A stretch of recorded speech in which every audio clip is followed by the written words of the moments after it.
Today I fucked up by ordering a vibrator while staying with my nana.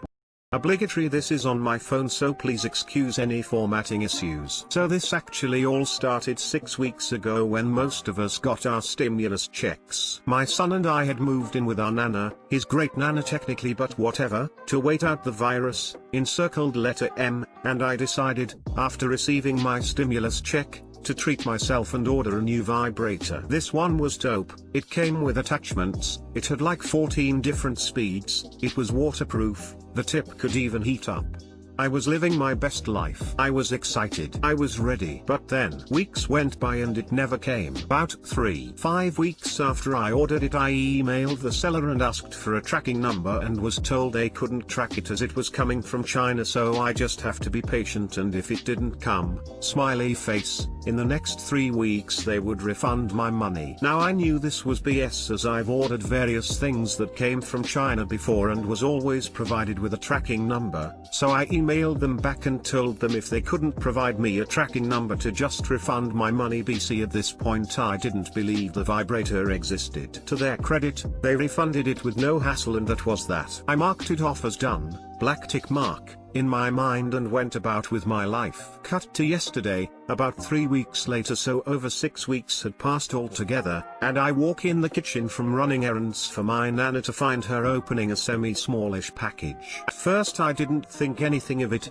she orders stuff all the time, so I walk over to the kitchen sink to wash my hands while she opens it. As she is opening it, she casually remarks she doesn't know what this could be, as she hadn't ordered anything in weeks. It took me a minute to register that comment, as I was only halfway paying attention. I was trying to sing the chorus of Mr. Brightside in my head while washing my hands. BC, you're supposed to wash them for 20 seconds and that chorus is almost exactly 20 seconds long, so that's how I time it. I know I'm weird, but then I realized what she said and it all came together in my head. I knew what she was opening. The long lost vibrator. I whipped around and lunged across the kitchen and tried to grab it from her hands before she finished opening it. This, dear reader, is where you might have remembered that I was washing my hands before I tried to grab it from her. Well, in my panic I did not remember I had wet soapy hands, so when I grabbed it from her it shot out of my hands and slid across the floor. In all its unwrapped glory. In all its bright fucking pink with 7 obvious attachments unwrapped glory. So I run over and picked it up off the floor and hide it behind my back and immediately start trying to think of something to say to diffuse the situation. BC, at this point she knew what it was and I could no longer lie about it. Fortunately, or unfortunately depending on how you look at it, she stops me in the middle of my ramble lie and goes, "Really? My name? Are you really that bad off?" And before I can defend myself she gets up and says that thing better not be allowed. BC, if I can hear you use it we will have problems, and goes outside to water her flowers, shaking her head. That was yesterday late afternoon and I still have yet to look her in the eyes. Or even try the vibrator out. BC, I'm so scared I'll close my eyes and see her disappointed face. Too long didn't read. Ordered a vibrator that my nana opened by accident, ruined my relationship with her and my sex drive in one fell swoop. Get another vibrator now, because you are now cursed, and every time you use this one, you will be reminded of nana. You are not wrong. Is to water her flowers an expression meaning exactly what you're going to do with your new toy? No, but that's what I'm going to call it from now on. BC, that's hilarious, smiley face. Also no, I can never use this vibrator. It has been ruined forever. Taking the stimulus check a little too literally. Smiley face. Hey, it's hard out here for a single mom. Comma, smiley face.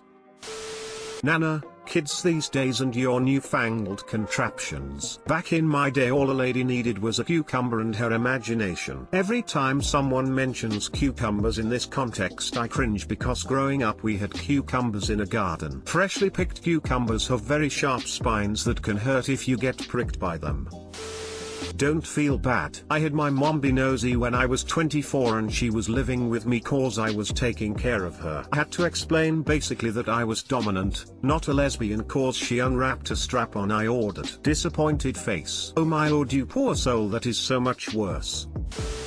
Today I fucked up by getting the local wildlife drunk, sending them on a destructive rampage. Okay, this literally happened hours ago and is still ongoing. So I make my own vodka, and while still fairly new to it I am getting good results but not perfect. The bane of my existence has been my alcohol content before distilling should be at around 20%, where I have been getting consistently about 17%. To fix this I have been searching the net for clues, hints and old wives' tales. One of a few I am trying is to add sultanas, raisins, to my wash. Well, today when my mix had finished fermenting and the sultanas had rehydrated back into grapes, I decided the best thing to do with them was throw them in the garden. This did not go unnoticed by two local crows that like to hang around, and I did not think anything of it when they started to eat them, as they normally pretty chill, so go for gold fellas. Well, it was not 30 minutes before a crow is on my washing line pulling off all my pegs and throwing them on the ground. I shoot him off only to turn around and finding the other pulling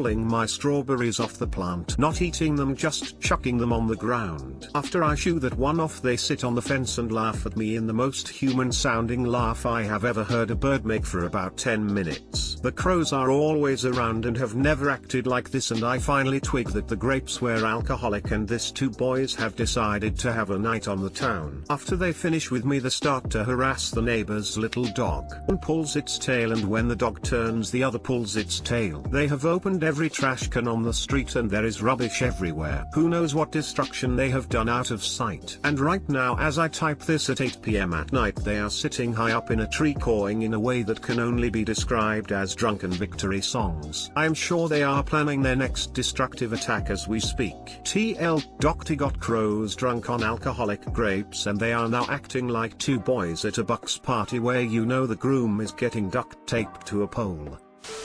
Tell me there is video of drunk crows harassing a dog coming to a subreddit near me soon. Unfortunately no, I didn't think to do it as I was too amused watching it. I did try and get audio of their laughing, but all you can hear on it is my so's horrible choice of music, specifically Blanco Brown, the Get Up. I read this whole thing as if they were cows for some reason and was very confused as to why they were pulling pegs off the washing line. Time for bed, I think. Dude, you better hope you got them so drunk they forget everything, because crows have excellent face memories. Will literally remember you as the one who got them drunk. And if crows get hangovers, they will hate you and harass you for as long as they live, lol. Or they could end up hating him if he doesn't give them booze raisins again. Crows have good memory. They might invite their friends over for a party next time. How's their memory when they're blackout drunk though? Surely you're high as fuck as well. Nope, just really drunk. Weed's just too hard to get lately as it's not legal here. Been about 2 months since I last smoked. Today I fucked up by watering plastic succulents. I've always found it nice to keep some succulents by the windowsill. They are easy to care for and add a little greenery to my room. Back in October I decided to spend $20 on a set of 4 small succulents. When they arrived, I organized them carefully on my windowsill as planned. I know succulents don't need much water, so I'd only water them once every 3 or so weeks. I found it odd that the water did not really disintegrate into the soil, instead floating as a little pool at the top. But I figured they were just small and didn't need much water. I left school for a month over Christmas break and was worried how my succulents would hold up without water. Much to my delight, when I came back, they looked as healthy as the day I bought them. How resilient of a plant, I thought to myself. I continued watering the succulents for months, each month giving just that right amount of water that would float at the surface of the soil like a pool and then disintegrate. I must be doing a great job, I thought, because they still look great 8 months after purchase. I took real internal pride in my little succulents, until the day my girlfriend told me they were fake. These are plastic, she said when she tried to water them for me for the first time. Look, if you look closely you can see the glue. Wait, what? After a quick moment of introspection, I thought back to all the evidence. I confirmed on Amazon that they are indeed realistic looking artificial. SMH. Too long didn't read. I bought plastic succulents and watered them for 8 months until my girlfriend noticed they were plastic. It's the thought that matters. I mean, you're the embodiment of the meme. He a little confused, but he got the spirit. Consider what has happened as a training and try your skills on a real plant next. The sad thing is that the previous succulent I killed. I was going away for a couple weeks and thought it was a good idea to give it extra water. I came back and it was dead. I think I hold the record for the fastest to kill a succulent. Hold on a minute, I suddenly feel the need to get up and check the zebra plant that's been in my office for the last 2 years. Edit, it's real. As an adult, with children I seem to have managed to cultivate rather decently for years now. I never did have a green thumb. So imagine the pride and joy I felt over keeping my succulents alive for over 6 months. Fantabulous. Great job, me. And then my friend's teenage daughter asked why I was watering plastic plants.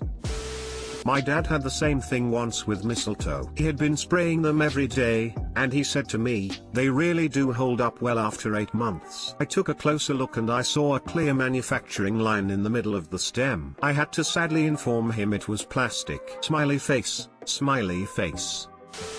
I did the same thing.